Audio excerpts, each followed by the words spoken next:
Hello बच्चों, मैं Sandeep educator आपके लिए एक और नए राजवंश की सीरीज़ लेके आया हूँ। उसका नाम है चौहान राजवंश।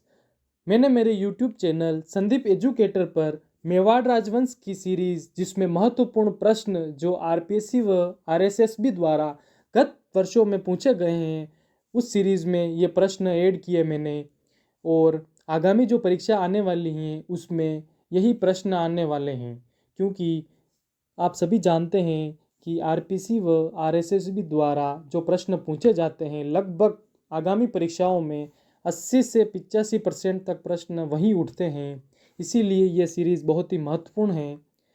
तो मैं अभी लेके आया हूँ चौहान राजवंश। चौहान राजवंश के बारे में देखो विद्यार्थी, थोड़ा बता देता हूँ मैं आपको। चौहान राजवंश की जो कुल 26 शाखाएँ थी। चौहान राजवंश की उत्पत्ति के बारे में कई विद्वानों का अलग अलग मत हैं। जैसे कि कोई कहता है अग्निकुंड से हुई, तो कोई कहता है सूर्यवंशी है, तो कोई इंद्रवंशी बताते हैं, तथा कोई ब्राह्मण बताते हैं। तो अग्निकुंड से पृथ्वीराज राजसो, सूर्यमल मिश्रण तथा मोहनोत नैणसी बताते हैं। इसी प्रकार चौहान राजवंश का वास्तविक संस्थापक वासुदेव चौहान को माना जाता है, जिन्होंने सन 551 ईस्वी में चौहान राजवंश की स्थापना की। तथा एक महत्वपूर्ण बात यह है कि चौहान राजवंश की स्थापना सपादलक्ष क्षेत्र में हुई। सपादलक्ष उसका नाम इसलिए पड़ा था क्योंकि सांबर क्षेत्र के आसपास का क्षेत्र था, इसीलिए उसे सपादलक्ष कहा गया। तथा चौहानों का जो प्रदेश था वो जांगल प्रदेश कहलाता था। और जांगल प्रदेश की राजधानी, महत्वपूर्ण प्रश्न है विद्यार्थियों, जांगल प्रदेश की राजधानी अहिछत्रपुर, जो वर्तमान नागौर में है। तो चौहानों की पहली राजधानी अहिछत्रपुर थी। ठीक है, तो आज का पहला प्रश्न देखते हैं अपन।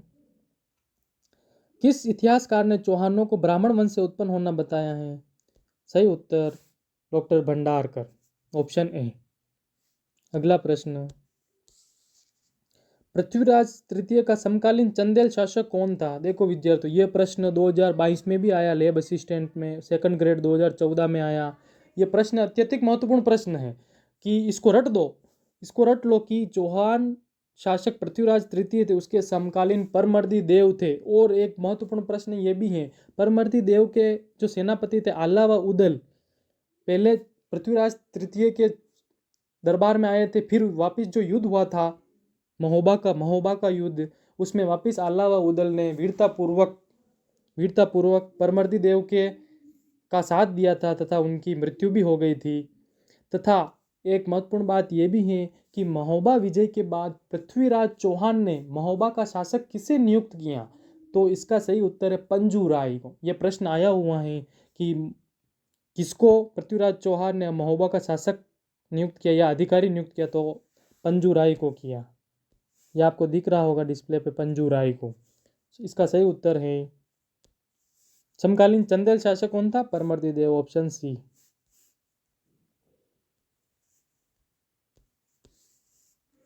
ऑप्शन सी सही उत्तर। अगला प्रश्न, किस चौहान शासक ने 1192 ईस्वी में तराइन का दूसरा युद्ध लड़ा था? तराइन का प्रथम युद्ध मोहम्मद गौरी तथा पृथ्वीराज चौहान के बीच हुआ, जो 1191 ईस्वी में हुआ, तथा दूसरा युद्ध 1192 ईस्वी में हुआ था। तो सही उत्तर ऑप्शन बी, पृथ्वीराज तृतीय, पृथ्वीराज चौहान तृतीय, जिसे पृथ्वीराज चौहान कहा गया। अगला प्रश्न, तराइन का दूसरा युद्ध लड़ा गया था। तराइन का दूसरा युद्ध मोहम्मद गौरी और पृथ्वीराज चौहान के मध्य लड़ा गया था। सही उत्तर ऑप्शन डी। अगला प्रश्न, निम्न में से किस वर्ष में तराइन का प्रथम युद्ध लड़ा गया? तराइन का प्रथम युद्ध सन 1191 में लड़ा। देखो विद्यार्थियों, यही प्रश्न रिपीट हो रहे, सेम क्वेश्चन वापिस रिपीट हो रहे, तो अब इनको रट डालो। सही उत्तर ऑप्शन बी, 1191। अगला प्रश्न, तराइन का प्रथम युद्ध 1191 में हुआ था, वह किसने जीता था? तराइन का जो प्रथम युद्ध था उसको पृथ्वीराज चौहान ने जीता था। और 1192 में जो तराइन का द्वितीय युद्ध हुआ था उसमें पृथ्वीराज चौहान की हार हुई थी। इसका सही उत्तर ऑप्शन बी। अगला प्रश्न, सुल्तान मोहम्मद गौरी को वर्ष 1191 में किसे पराजित किया था तथा लेकिन वर्ष 1192 में उससे हार गया था? देखो विद्यार्थियों, यही प्रश्न रिपीट हो रहे हैं। मैं बार बार बोल रहा हूँ कि ये प्रश्न रिपीट होते हैं, तो इनको अच्छे से नोटबुक में उतार लो। इसका सही उत्तर पृथ्वीराज तृतीय यानी कि पृथ्वीराज चौहान। अगला प्रश्न, पृथ्वीराज तृतीय और मोहम्मद घोरी के मध्य कितने युद्ध लड़े गए हैं? 1191 तथा 1192, मतलब 2 युद्ध लड़े गए हैं। इसका सही उत्तर हो जाएगा ऑप्शन सी। अगला प्रश्न, निम्नलिखित में से कौन सा ग्रंथ जालोर के शासकों की उपलब्धि के बारे में बताता है? देखो बच्चों, जालोर का शासक कौन है? कान्हड़ देव। तो ग्रंथ कौन सा? कान्हड़ देव प्रबंध। तो कान्हड़ देव प्रबंध कवि पद्मनाभ द्वारा लिखा गया है। तो इसका सही उत्तर ऑप्शन डी, कान्हड़ देव प्रबंध। अगला प्रश्न, जालोर के शासक व अलाउद्दीन खिलजी के मध्य संघर्ष की जानकारी निम्न में से किस ग्रंथ से प्राप्त होगी? जालोर का शासक कौन था? कान्हड़ देव प्रबंध था। तो कान्हड़ देव प्रबंध से ही अपन को जानकारी मिलेगी। तो ऑप्शन सी सही हो जाएगा। अगला प्रश्न, जालोर शासक कान्हड़ देव और सुल्तान अलाउद्दीन के बीच प्रथम संघर्ष कब हुआ? देखो विद्यार्थियों, ये बात बहुत अच्छी है कि जालोर में जो अलाउद्दीन खिलजी ने आक्रमण किया था ना, वो सन 1311 ईस्वी में किया था, जबकि सिवाड़ा में 1308 में किया था। तो इसका सही उत्तर 1311 होना चाहिए, बट ऑप्शन में नहीं है, तो इस प्रश्न को डिलीट किया गया है। अगला प्रश्न, अजमेर नगर की स्थापना के पहले अजमेर के चौहानों की राजधानी कौन सी थी? इसका सही उत्तर होगा सांबर, जिसे सपाद लक्ष्य के नाम से जाना जाता है। वैसे इस ऑप्शन में सांबर है, बट अहिच्छत्रपुर उन चौहानों की मूल राजधानी थी, बट उसका ऑप्शन इसमें सांबर सही होगा। ऑप्शन बी सही उत्तर। अगला प्रश्न, कान्हड़ देव कान्हड़ देव कहाँ का शासक था? कान्हड़ देव जालोर का शासक था, तथा जालोर में कान्हड़ देव प्रबंध लिखी गई हैं। उसी का अलाउद्दीन खिलजी और कान्हड़ देव के बीच जो युद्ध हुए उनका वर्णन किया गया है। सही उत्तर ऑप्शन बी, जालोर का शासक है।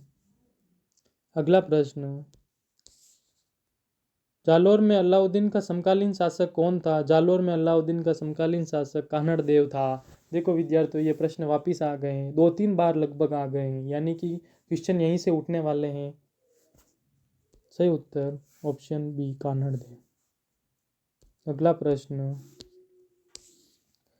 निम्नलिखित में से किस शासक का संबंध बागड़ से नहीं था? देखो विद्यार्थियों, बागड़ से गोपीदास का था, सोपदास का था और गंगादास का था। भले आपको इनके बारे में पता ना हो, बट कान्हड़ देव को आप जानते हो, ये जालोर के शासक हैं, तो ये वागड़ से संबंधित नहीं थे। इसका सही उत्तर हो जाएगा ऑप्शन डी, कान्हड़ देव। देखो विद्यार्थियों, मैं इसी प्रकार की सीरीज लेके आऊँगा जो आरपीएससी व आरएसएसबी द्वारा गत परीक्षाओं में पूछे गए। इन सीरीज़ को सही वे में उपयोग करके अच्छे से पढ़ें, मेहनत करें तथा चैनल को सब्सक्राइब और शेयर करें। धन्यवाद।